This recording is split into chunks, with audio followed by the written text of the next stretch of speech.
It is my great privilege to welcome the Attorney General of the United States, Merrick Garland. Good afternoon, everyone. Thank you, Amy. Also, Carlton and the rest of our tireless OJP staff for your work in making this Project Safe Neighborhoods National Summit successful. This event has brought together over 500 prosecutors, law enforcement officials, and community partners from across the country. I know that was no easy feat. I am grateful for your efforts. Earlier this year, President Biden and I held a meeting with local, state, and federal law enforcement agencies in New York. At that meeting, I said that the Justice Department is doubling down on the fight to protect our communities from violent crime and from the gun violence that often drives it. I also said that we would be doing so in collaboration with the communities most affected by this violence. That same day, the department announced that we would be hosting this summit as a part of those efforts. Over the last 2 days, you have participated in panels on topics ranging from implementing community violence intervention strategies to engaging and supporting witnesses and victims of violence. And you have exchanged knowledge about what works, what doesn't, and what we can do together to ensure that our actions produce lasting safety, trust, and justice in our communities.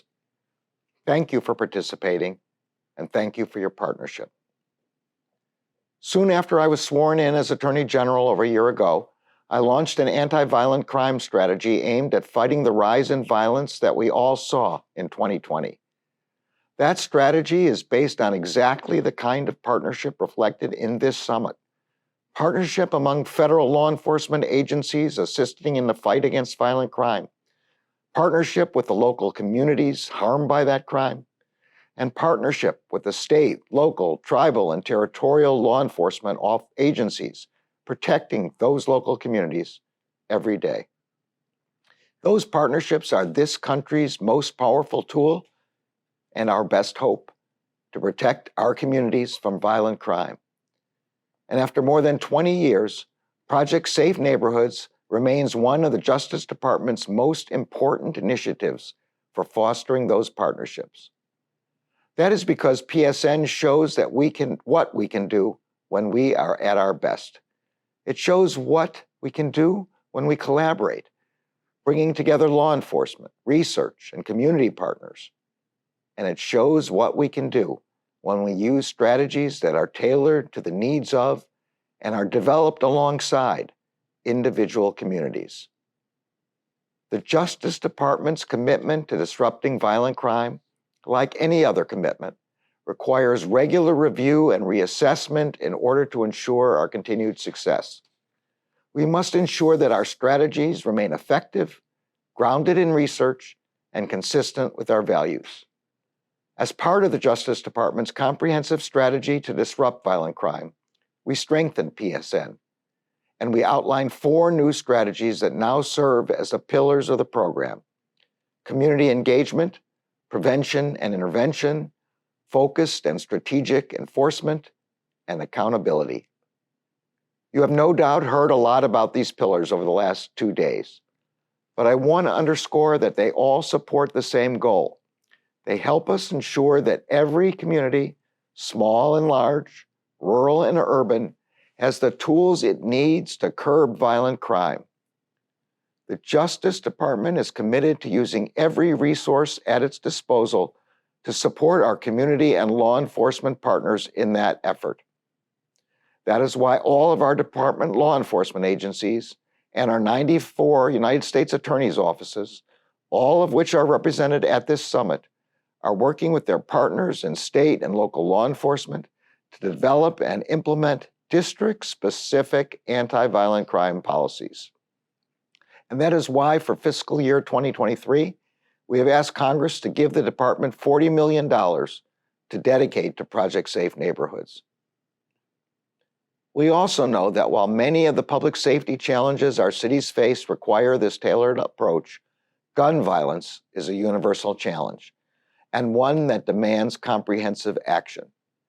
Just last week, the CDC reported that in 2020, the firearm homicide rate reached its highest level in over 25 years. 124 people died from a firearm-related injury every day. And while firearm homicide rates increased across all age groups, in both large and small cities and in rural areas, Black male children, teenagers, and adults were disproportionately the victims of these crimes. The Justice Department is committed to disrupting this disturbing increase in gun violence. We have instructed our U.S. Attorney's offices to prioritize prosecutions of those who are responsible for the greatest gun violence. These include repeat offenders, who are the major drivers of violent crime. These also include those who illegally traffic in firearms and those who act as straw purchasers. Each U.S. Attorney's Office and each ATF field division is designating coordinators to work with our law enforcement partners to tackle the threat of ghost guns.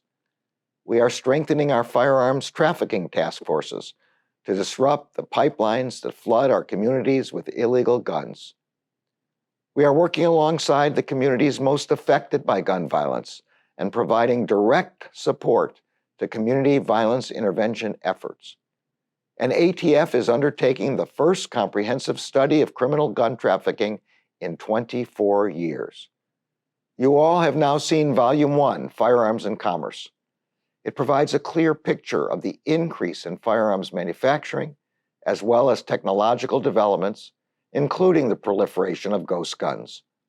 We expect that the lessons from this study will help agents, prosecutors, and policymakers tackle modern criminal gun trafficking. We are also evaluating how some of our best tools, such as the National Integrated Ballistic Information Network and the National Tracing Center, are keeping up with the times.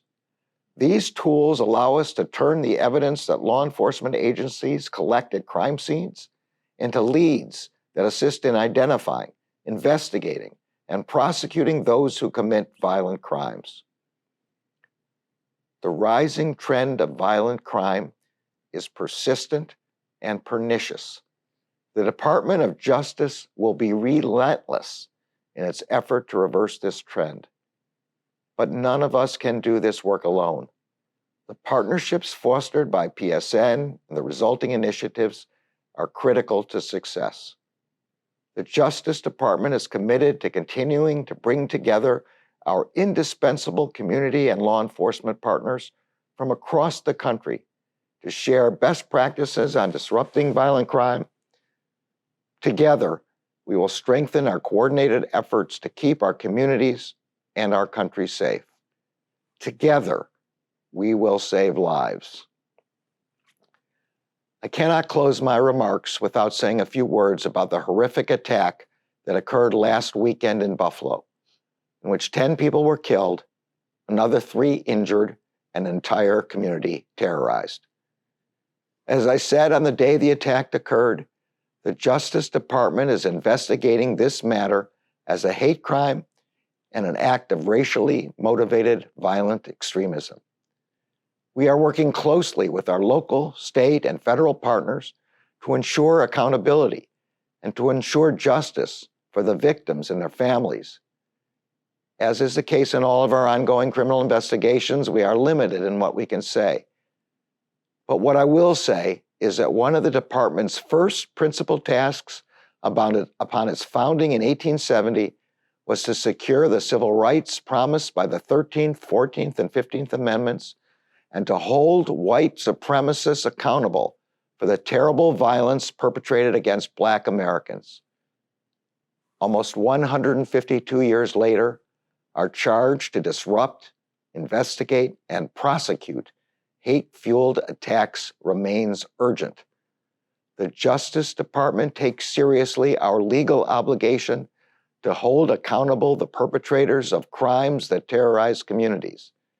And as Americans, we must all accept the moral obligation that each of us has to confront the hatred that fuels those crimes. Thank you all for your participation. I look forward to our continued work together in the days ahead.